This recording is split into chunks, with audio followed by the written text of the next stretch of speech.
오늘도 우리 말씀으로 승리하시고 또 주신 말씀을 통하여 우리에게 큰 교훈과 은혜가 되기를 축복합니다. 우리 어제 아침에 그 10장의 말씀을 통해서 다윗이 암몬 그리고 아람 연합군과의 싸움에서 그 결정적인 승리를 거두었던 그런 말씀들을 보았습니다. 그리고 이 본장은 이제 그때 겨울이 닥쳐가지고 잠시 전쟁이 중단되었습니다. 그래서 다시 전쟁이 봄이 되어가지고 재개된 상황에서 일어난 비극적 사건이 오늘 본장에 언급되고 있습니다. 이제 다윗의 군대는 암몬의 수도 랍바를 에워쌌고 승리를 목전에 두고 있을 때에 다윗 궁에서 다윗의 범죄 사건이 일어나게 되는 이런 이야기입니다. 바로 그 사건은 다윗이 모욕하는 그 바세바의 외모에 반해가지고 그녀를 불러 동침하게 됐고, 나중에는 그녀의 임신 사실을 알고는 그 남편 우리아를 전쟁에 나가 있는데 전쟁에서 빨리 집으로 불러 들어가지고 그날 밤 남편과 잘 수 있도록 임신 사실을 묻기 위하여 남편을 불러 들여가지고 바세와 동침케 했습니다. 임신 사실을 은폐케 하기 위하여 그런 일을 했던 겁니다. 그러나 이 충직한 신하였던 이 우리아는 자신만 편히 집으로 가기를 거부합니다. 어떻게 이 전쟁 마당에 하나님의 법궤와 군사들이 전쟁터에 있는데 내가 집으로 가서 편안하게 잠을 잘 수 있습니까? 하면서 거부했고, 이에 다윗은 나중에 결국 우리가 후반부에 읽지 않았습니다만 나중에 말씀은 다윗은 자기의 군대 장관 요압을 시켜가지고 요압에게 소식을 보내서 이 우리아를 다시 전쟁터에 내보내가지고 거기에서 죽게 만드는 이런 사건이 오늘 본장에 쭉 나타나고 있는 것을 보게 됩니다. 이는 실로 지금껏 하나님의 마음에 합한 자로서 명성을 쌓아온 다윗이 하루아침에 그 탑을 무너뜨린 통탈한 순간이 아닐 수 없는 그런 사건입니다. 우리가 너무나 잘 알고 참 다윗도 사람이구나 하는 이런 모습을 우리는 이 말씀 속에서 기억할 수가 있습니다. 오늘 아침에 이 말씀을 통하여 다윗의 범죄 사건을 통해서 오늘 우리에게 특별히 우리 개인 자신들에게 주시는 귀한 깊은 교훈을 한번 찾기를 원합니다. 먼저 왜 이런 사건이 일어나게 됐나? 왜 사람은 이런 순간을 맞이하게 되고 왜 이런 일이 벌어지게 되느냐? 첫째로는 업무에 태만한 것이 그 원인이 된다고 하는 것입니다. 맡은 일에 있어서 태만할 때에 이런 사건들이 벌어지게 되어 있다는 겁니다. 그런 하나님께 속한 전쟁을 하면서도 자기 부하와 같이 전쟁에 나가 있어야 하는데 이 다윗은 예루살렘에 그대로 있었던 것입니다. 그런 앞장에서 암몬과의 2번 걸친 전투에서 승리한 일로 인해 가지고 방심하면서 부하들만 지금 전쟁터에 내보내고 긴장을 풀고 방심한 나머지 이런 죄를 범하게 됐다는 것입니다. 이게 3차 전쟁인데 같이 사실 전쟁터에 나가야 되는 것입니다. 사실 이때 다윗의 주변은 사울을 추종하던 세력도 다 멸절되고 이스라엘을 향해서 칼을 빼어든 나라도 거의 다 사라진 상태입니다. 계속해서 다윗이 승승장구했기 때문에 모든 주변에 걸거치는 나라들, 계속 도전했던 나라들이 전부 다 멸망하고 약해지고 다 물러갔죠.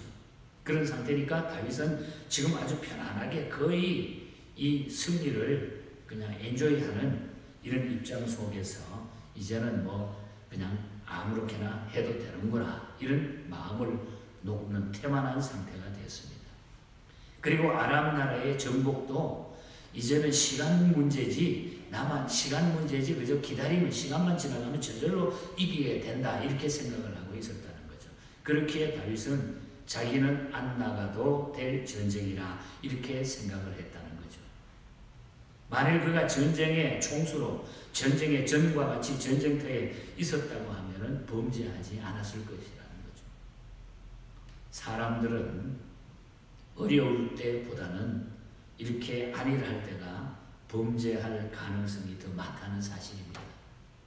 그리고 모든 일이 잘 되어갈 때 사탄의 유혹이 더 크다고 하는 것이죠. 그러므로 고린도전서 10장 12절에서 바울은 그런 이야기를 합니다. 선줄 생각하면 넘어질까 조심하라. 업무에 태반한, 자기 맡은 일에 태반한, 맡은 일을 열심히 다하지 않을 때에 나타나는 일들이라는 거예요. 우리도 똑같잖아요. 우리가 내가 맡은 일에 대해서 태만하고 자꾸 그것을 뒤로 빼다가 보면은 결국은 그것이 걸림돌이 되어버릴 때가 한두 번이 아니라는 거죠. 우리에게 주시는 교훈은 바로 우리가 맡은 일에 끝까지 충성해야 된다 하는 교훈입니다. 두 번째 보면은 다윗이 영적인 생활에 게으름을 피웠던 것이 원인이 됐다는 거예요. 영적인 생활. 시편 55편 17절에 보면은 다윗의 자기 이야기인데 저녁과 아침과 정오에 내가 근심하여 탄식하리니 여호와께서 내 소리를 들으시리로다. 이 시는 다윗이 곤고함을 당할 때, 어려움을 당할 때 하나님께 하루에 3번씩이나 부르짖어 기도했다고 하는 그런 다윗의 모습과 삶입니다. 이렇게 다윗은 낮에도 기도하던 기도의 사람이에요.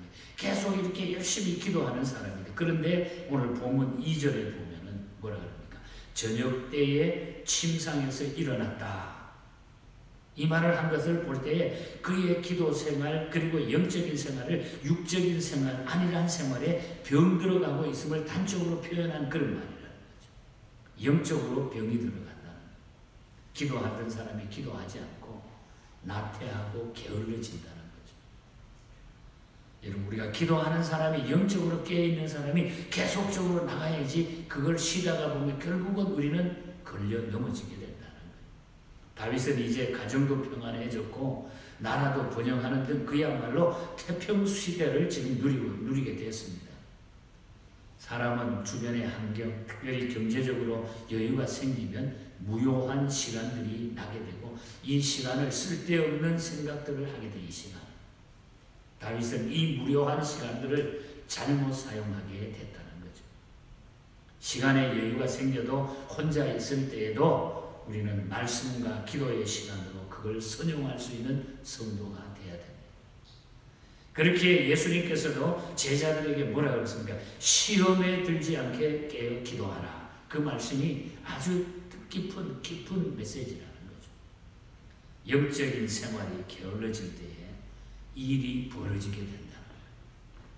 경제적인 일, 건강 문제, 모든 문제들은 우리가 영적으로 게을러졌을 때, 영적인 문제가 우리가 약해졌을 때 일어나는 사건들이, 우리 성도들이, 하나님의 백성들이 모든 일의 원인은 바로 영적으로 내가 약해졌을 때. 그래서 내가 가끔 우리 성도들한테 안수 집사님이나 권사님들 보고 기도해보고 하세요. 예배해보고 해야 돼. 요즘 보면은 모두가 그래. 많은 교회들이, 모든 성도들이 이걸 핑계 삼아, 팬데믹을 핑계 삼아 자꾸 게을러지는 건데 영적으로 약해집니다. 그러다가 보면 결국은 내가 넘어지게 된다는 거예요. 그래서 우리는 장소를 가리지 말고 어디서든지 여러분 영적으로 깨어있기를 축복합니다. 여러분 영적으로 살아있어야 돼요. 영적으로 약해지고 죽어질 때 결국은 범죄하게 되는 이런 원인이 제공된다. 그리고 마지막으로 하나 더 보면은 다윗은 그의 시선을 허탄한 곳에 집중을 했기 때문에 허탄한 곳에 2절 하반절에 보면은 한 여인이 모욕하는데 심히 아름다워 보이는지라 여기서 보이는지라 하는 이 단어 이 말은 히브리어의 원래의 뜻은 단순히 보이는 것 이상의 뜻을 가지고 있는 그런 단어입니다. 확인하다, 살펴보다, 주목하다 하는 뜻을 가지고 있어요. 거기 딱 주목한 거예요. 범죄하는데 딱 주목한 거죠.